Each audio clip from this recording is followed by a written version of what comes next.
ಸ್ನೇಹಿತರಿಗೆ ಮತ್ತೊಮ್ಮೆ ಸ್ವಾಗತವನ್ನು. ಮೊನ್ನೆ ದಿನ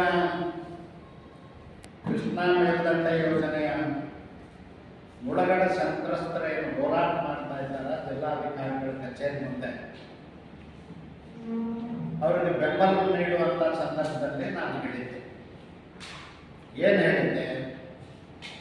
ನಮ್ಮ ಸರ್ಕಾರ ಇದ್ದಾಗ ನಾವು 524 ಪೇಮೆಂಟು ಕೂಡ ಮಾಡಿದ್ವಿ ಮತ್ತು ನಮ್ಮ ಮುಖ್ಯಮಂತ್ರಿಗಳಾಗಿರ್ತಕ್ಕಂಥ ಬಸವರಾಜ ಬೊಮ್ಮಾಯಿ ಅವ್ರನ್ನ ಸಂತ್ರಸ್ತರ ಮನೆ ಬಾಗಿಲಿಗೆ ಚಿಕ್ಕಲಗಲಿಗೆ ಕರ್ಕೊಂಡು ಬಂದು ಚೆಕ್ಕನ್ನು ಕೊಟ್ಟಿದ್ವಿ 524 ಅಂತ ನಾನು ಹೇಳಿದ್ದೆ. ಆ ಸಂದರ್ಭದಲ್ಲಿ ಯಾರೋ ಮುಂದೆ ಕೂತಾಗ ಒಬ್ಬ ಅವನು ಎದ್ದು ನೀವೇ 522 ಮಾಡಿದ್ರಿ ಅಂದಾಗ ಅವ್ರಿಗೆ ನಾನು ಕ್ಲಾರಿಫೈನೂ ಮಾಡಲಿ. ನಾವು 522 ಮಾಡಿಲ್ಲ, 524 ಮಾಡಿ.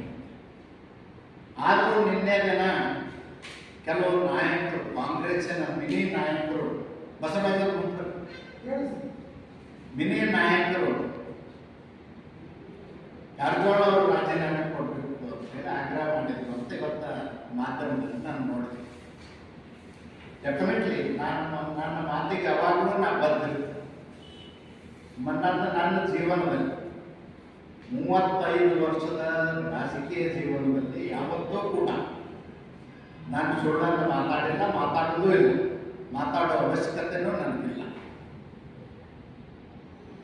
ನಾವು ಮಾಡಿದ್ದ ನಿಜ. ಯಾವಾಗ ಮಾಡಿದ್ವಿ ಅದನ್ನ ಮೀಟಿಂಗು? 12/8/2028 ನಮ್ಮಲ್ಲಿ ಕಾಪಿ ಕೊಡ್ತೇನೆ, ಕಾಪಿ ಕೊಡ್ತೇನೆ. ಇಲ್ಲ, ನಾನು ನಿಮಗೆ ಒಂದು ಸಣ್ಣ ಕಾಪಿ ಕೊಟ್ಟು ಹೋಗ್ತೇನೆ.